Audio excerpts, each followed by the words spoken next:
Play store ಅಲ್ಲಿ ಅರ್ನಿಜಿ 24 app ಒಳಗ ಕೆಲಸ ಮಾಡಿ ಮನಿ ಅರ್ನ್ ಮಾಡಕತ್ತೀನಿ. ಹೌದಾ? ಮನೇಲೆ ಕುತ್ಕೊಂಡು ಮೊಬೈಲ್ ಅಥವಾ ಕಂಪ್ಯೂಟರ್ ಅಲ್ಲಿ 20 ರಿಂದ 25 ಸಾವಿರ ತಿಂಗಳಿಗೆ ಅರ್ನ್ ಮಾಡಬಹುದು. ನಮ್ಮ ಅಪ್ಪ ಯಾಕೆ ಕೊಡ್ಬೇಕು? ಅರ್ನಿಜಿ 24 ಅವ್ರು ಕೊಡ್ತಾರೆ. ಅರ್ನಿಜಿ 24 ಅಂದ್ರೆ ಪ್ಲೇ ಸ್ಟೋರ್ ಅಲ್ಲಿ ಅರ್ನಿಜಿ 24 ಆಪ್ ನ ಡೌನ್ಲೋಡ್ ಮಾಡ್ಕೊಡ್ರಿ, ಬದಲು ಗಿಫ್ಟ್ ಕೊಡಿ. ಈ ಅಪ್ಲಿಕೇಶನ್ ಇಂದ ನಿಜವಾಗ್ಲೂ ದುಡ್ಡು ಮಾಡಬಹುದಾ?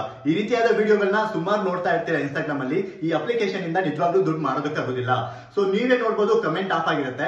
ಹಾಗೆ ದುಡ್ಡು ಮಾಡೋದಾಗಿದ್ರೆ ಅಷ್ಟೊಂದು ದುಡ್ಡು ಖರ್ಚು ಮಾಡಿ ಡಿಗ್ರಿ ಮಾಡೋ ಅವಶ್ಯಕತೆ ಇರಲಿಲ್ಲ. ಈ ಅಪ್ಲಿಕೇಶನ್ ಇನ್ಸ್ಟಾಲ್ ಮಾಡಿ ದುಡ್ಡು ಮಾಡ್ಬೋದಿತ್ತಲ್ವಾ? ಸೊ ನೀವು ಅರ್ಥ ಮಾಡ್ಕೊಳ್ಳಿ, ಈ ರೀತಿಯಾದ ವಿಡಿಯೋ ಮಾಡೋರು ಅವ್ರ ಹತ್ರ ದುಡ್ಡು ಇಸ್ಕೊಂಡಿರ್ತಾರೆ, ಹಾಗಾಗಿನೇ ಮಾಡ್ತಾ ಇರ್ತಾರೆ. ಸೊ ಸುಮಾರು ನೀವೇ ಟಾರ್ಗೆಟ್, ಯಾಕಂದ್ರೆ ನೀವು ಜಾಬ್ ಹುಡುಕ್ತಾ ಇರ್ತೀರಾ ಒಂದು ಪಾರ್ಟ್ ಟೈಮ್.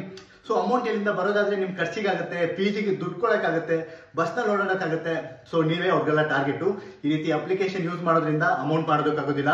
ಮತ್ತೆ ಮನೆಯಿಂದ ಕೆಲಸ ಅಂತ ಹೇಳ್ತಾರೆ. ನೀವೊಬ್ರನ್ನ ಜಾಯಿನ್ ಮಾಡಿಸಿ, ಇನ್ನೊಬ್ರನ್ನ ಜಾಯಿನ್ ಮಾಡಿಸಿ. ಮತ್ತೆ ಯಾವುದೇ ಕಂಪ್ನಿನೂ ಕೋರ್ಸ್ ವಿಷಯವಾಗಿ, ಟ್ರೈನಿಂಗ್ ವಿಷಯವಾಗಿ ಯಾರು ಕೂಡ ದುಡ್ಡು ಕೇಳೋದಿಲ್ಲ. ಸೊ ನಿಮ್ ಹುಷಾರ್ನಲ್ಲಿ ನೀವಿರಿ, ನಿಮ್ಮಿಂದ ಬದಲಾವಣೆ ಸಾಧ್ಯ. ಓಕೆನಾ? ನೀವು ಮನ್ಸು ಮಾಡಿದ್ರೆ ಏನಾದ್ರೂ ಚೇಂಜಸ್ ತರ್ಬೋದು. ಈ ರೀತಿಯಾದ ಸ್ಕ್ಯಾಮ್ಗಳಾಗ್ತಾ ಇದ್ರೆ ನಾನು ನಿಮ್ಗೆ ತಿಳಿಸ್ಕೊಡ್ತೀನಿ. ಆದಷ್ಟು ನಿಮ್ಮ ಹುಷಾರ್ನಲ್ಲಿರಿ, ಆದಷ್ಟು ನಿಮ್ಮ ಫ್ರೆಂಡ್ಸ್ಗಳಿಗೆ ಹೇಳಿ. ಈ ರೀತಿ ಅರ್ನಿಂಗ್ ಮಾಡೋದಕ್ಕಾಗೋದಿಲ್ಲ. ಸೊ ಯಾವುದೇ ಕಂಪ್ನಿನೂ ಜಾಬ್ ವಿಷಯವಾಗಿ 1 ರೂಪಾಯಿನೂ ಕೇಳೋದಿಲ್ಲ. ಯಾವ ಅಪ್ಲಿಕೇಶನ್ ಇಂದನೂ ದುಡ್ಡು ಮಾಡೋದಕ್ಕಾಗೋದಿಲ್ಲ. ಒಂದು ತಲೆನಲ್ಲಿ ಇಟ್ಕೊಂಡು ಅಷ್ಟೊಂದು ಖರ್ಚು ಮಾಡಿ ಡಿಗ್ರಿ ಮಾಡೋ ಅವಶ್ಯಕತೆನೇ ಇರ್ತಾ ಇರಲಿಲ್ಲ. ಓಕೆನಾ? ಒಳ್ಳೇದಾಗ್ಲಿ. ಆದಷ್ಟು ಶೇರ್ ಮಾಡಿ, ಎಲ್ಲರಿಗೂ ಜನಕ್ಕೆ ಗೊತ್ತಾಗ್ಲಿ, ಅಷ್ಟೇ ಕೇಳೋದು.